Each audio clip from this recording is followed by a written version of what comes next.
కదులుదాము రండి మనం జన్మభూమికి, తల్లి పాల రుణం కొంత తీర్చడానికి పాట మళ్ళీ వినబడబోతోంది.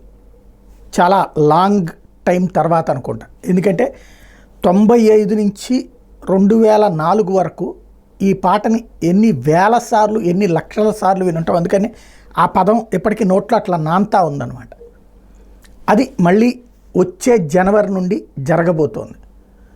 ఇప్పుడు ఏదైతే గ్రామీణ ప్రాంతాలలో ఏవైనా చెయ్యాలి అనుకుంటే విదేశాల్లో ఉన్నటువంటి వాళ్ళు, దాతలు, వాళ్ళ సాయంతో రోడ్లు వేయడమా, బిల్డింగులు కట్టడమా, ఇట్లాంటి కాన్సెప్ట్ అన్నటువంటిది.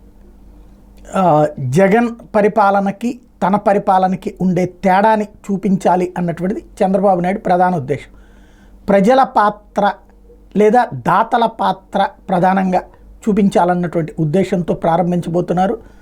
రహదారులే వేస్తారా, తాగునీటి సదుపాయాలు చేస్తారా? ఎందుకంటే 15వ ఆర్థిక సంఘం నిధులు రిలీజ్ అయినాయి కాబట్టి అవి ఒక పక్కన జరుగుతూ ఉంటాయి. ఇవి పూర్తయిన తర్వాతన జనవరిలో జరగబోతోంది. అంటే అప్పటికి రోడ్లు అవన్నీ పడి ఉండాలి. అప్పుడు ఇదిగో ఈ రోడ్లన్నీ మనం వేసినటువంటివే, ఇంకా ఏమైతే మిగిలి ఉన్నాయో అవి మేము వేస్తాము అన్నటువంటి జన్మభూమి ద్వారా వేయించడం, బిల్డింగులు కట్టించడమా, ఈ దిశగా అడుగులు పడుతున్నాయి.